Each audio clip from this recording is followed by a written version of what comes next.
Semsy. Semsy. How you doing, guys? We got another story today. We're going to be coming to you from the Greenspace. Today, Journey to the Center of the Earth, Chapter 6, Part 3. Now, the last time when we left off, the boys were all, Harry and Professor Hardwig were on about to make it to Iceland, and well, of course, the professor was sick. He could not see the first sight of land, so it was driving him crazy that he was stuck under the deck there, 'cause sick. So, but Harry did not pity him. Ha! Here we go. On the 11th day, we sighted Cape Portland, over which towered Mount Myrdal's Yoku, which, the weather being clear, we made out very readily. The cape itself is nothing but a huge mount of granite, standing naked and alone to meet the Atlantic waves. The Valkyrie kept off the coast, steering to the westward. On all sides were to be seen whole schools of whales and sharks. After some hours we came in sight of a solitary rock in the ocean, forming a mighty vault, through which the foaming waves poured with intense fury. The islets of Westman appeared to leap from the ocean, being so low in the water as scarcely to be seen until you were right upon them.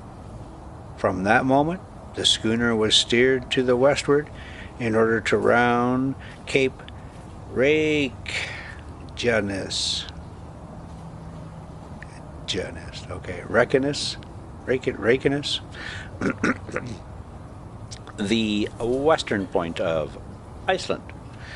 My uncle, to his great disgust, was unable even to crawl on deck, so heavy a sea was on, and thus lost the first view of the land of promise. 48 an hour to leave. What now? Hang on now. Oh yeah. See this old book with little tiny little pages and my big fat old fingers. Okay? 48 hours later, after a storm which drove us far to sea under bare poles, we came once more in sight of land, and were boarded by a pilot, who, after 3 hours of dangerous navigation, brought the schooner safely to an anchor in the bay of Faxa, before Reykjavik. My uncle came out of his cabin, pale, haggard, thin, but full of enthusiasm, his eyes dilated with pleasure and satisfaction. Nearly the whole population of the town was on foot to see us land. The fact was that each of them expected some goods by the periodical vessel. Professor Hardwig was in haste to leave his prison, or rather, as he called it, his hospital. But before he attempted to do so, he caught hold of my hand, led me to the quarterdeck of the schooner, took my arm with his left hand, and pointed inland with his right, over the northern part of the bay, to where arose a high, two-peaked mountain, a double cone covered with eternal snow.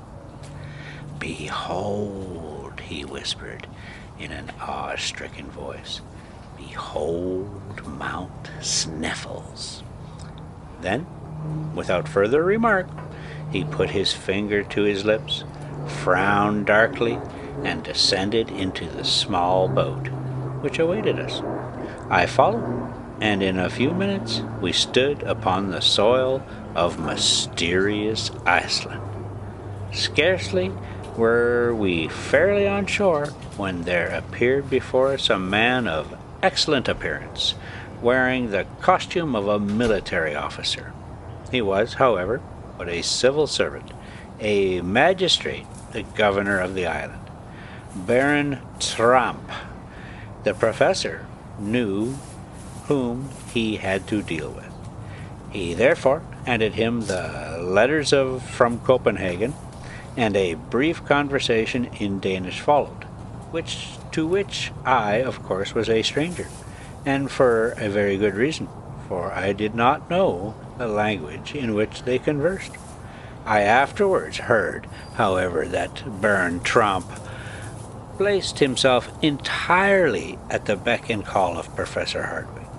My uncle was most graciously received by M. Finson, the mayor, who, as far as costume went, was quite as military as the governor, but also, from character and occupation, quite as pacific. As for his coadjutor, M. Picterson, he was absent on a episcopal visit to the northern portion of the diocese. We were therefore compelled to defer the pleasure of being presented to him. His absence was, however, more than compensated by the presence of M. Fredrickson, professor of natural science in the College of Reykjavik, a man of invaluable ability. His modest scholar spoke no languages save Icelandic and Latin. When, therefore, he addressed himself to me in the language of Horace, we at once came to understand one another. He was, in fact, the only person that I did thoroughly understand during the whole period of my residence in this benighted island. Out of 3 rooms of which his house was composed, 2 were placed at our service, and in a few hours we were installed with all our baggage, the amount of which rather astonished the simple inhabitants of Reykjavik. "Now, Harry," said my uncle, rubbing his hands, "all goes well. The worst difficulty is now over." "How is the worst difficulty over?" I cried, in fresh amazement. "Doubtless, here we are in Iceland. Nothing more remains but to descend into the bowels of the earth." "Well, sir, to a certain extent you are right. We have only to go down. But as far as I am concerned, that is not the question. I want to know how we are to get up again." "That is the least part of the business, and does not in any way trouble me. In the meantime, there is not an hour to lose. I am about to visit the public library. Very likely I may find there some manuscripts from the hand of Saknussemm. I shall be glad to consult them." "In the meanwhile," I replied, "I will take a walk through the town. Will you not likewise do so?" "I feel no interest in the subject," said my uncle. "For what for me is curious in this island is not what is above the surface, but what is below." I bowed by way of reply, put on my hat and furred coat, and went out. It was not an easy matter to lose oneself in the 2 streets of Reykjavik. I had therefore no need to ask my way. The town lies on a flat and marshy plain, between 2 hills. A vast field of lava skirts it on one side, falling away in terraces toward the sea.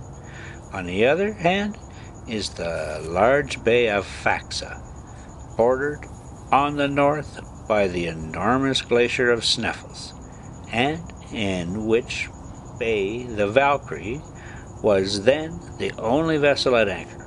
Generally, there were 1 or 2 English or French gunboats to watch and protect the fisheries in the offing. There were now, however, absent on duty. The longest of the streets of Reykjavik runs parallel to the shore. In this street, the merchants and traders live in wooden huts made with beams of wood painted red. Log huts. Red, okay. with beams of wood, painted red mere log huts, such as you find in the wilds of America. The other street, situated more to the west, runs towards a little lake between the residences of the bishop and the other personages not engaged in commerce. I had soon seen all I wanted of these weary and dismal thoroughfares. Here and there was a strip of discolored turf, like an old worn-out bit of woolen carpet, and now and then a bit of kitchen garden in which grew potatoes, cabbage, and lettuces, almost diminutive enough to suggest the idea of Lilliput. In the center of the new commercial street, I found the public cemetery, enclosed by an earthen wall. Though not very large, it appeared not likely to be filled for centuries. From hence I went to the house of the governor, a mere hut in comparison with the mansion house at Hamburg, but a palace alongside other Icelandic houses. Between the little lake and the town was the church, built in simple Protestant style and composed of calcined stones thrown up by volcanic action. I have not the slightest doubt that in high winds its red tiles were blown out, to the great annoyance of the pastor and congregation. Upon an eminence close at hand was the national school, in which were taught Hebrew, English, French, and Danish. In 3 hours my tour was complete. The general impression upon my mind was sadness. No trees, no vegetation, so to speak, on all sides volcanic peaks, the huts of turf and earth, more like roofs than houses. Thanks to the heat of these residences, grass grows on the roof. This grass is carefully cut for hay. I saw but a few inhabitants during my excursion, but I met a crowd on the beach, drying, salting, and loading codfish, the principal article of exportation. The men appeared robust, but heavy, fair-haired, like Germans, but of pensive mien, exiles of a higher scale in the ladder of humanity than the Eskimos. But I thought much more unhappy, since, with superior perceptions, they are compelled to live within the limits of the polar circle. Sometimes they gave vent to a convulsive laugh, but no chance did they smile. Their costume consists of a coarse capcoat of black wool, known in Scandinavian countries as the vadmel, a broad-brim hat, trousers of red serge, and a piece of leather tied with strings for a shoe, a coarse kind of moccasin. The women, though sad-looking and mournful, had rather agreeable features. Without much expression, they wear a bodice and a petticoat of somber vadmel. When unmarried, they wear a little brown knitted cap over a crown of plaited hair, but when married, they cover their heads with a colored handkerchief over which they tie a white scarf. Now, if you ever get to Iceland, keep that in mind. It sounds like it's important. Huh? All right, we're about going to probably wrap it up here. That's the end of chapter 6, if you can believe it. That was chapter 6. That was part 3. So now we got to get on to chapter 7, which is conversation and discovery. And I'm not sure where it's going to be from, but It'll be exciting. I guarantee you there'll be some kitty kicking face time. Alright, let's just get us started in this chapter 7. Conversation and discovery. When I returned, dinner was ready. This meal was devoured by my worthy relative with avidity. Boy, I'm never going to say that word. Avidity and veracity. His shipboard diet had turned his interior into a perfect gulf.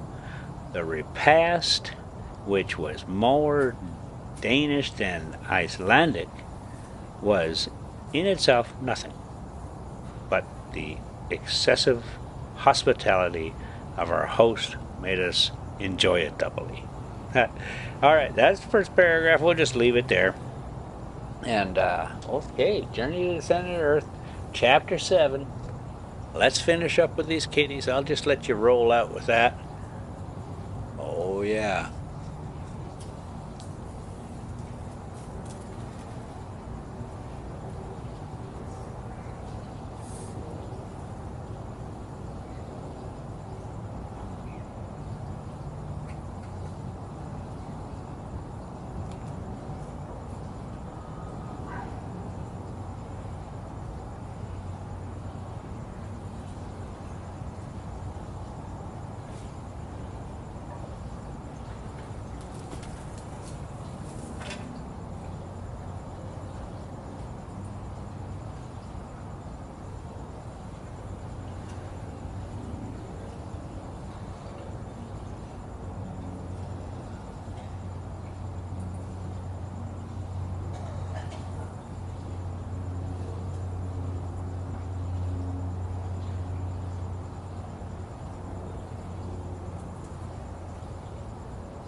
Alright, guys.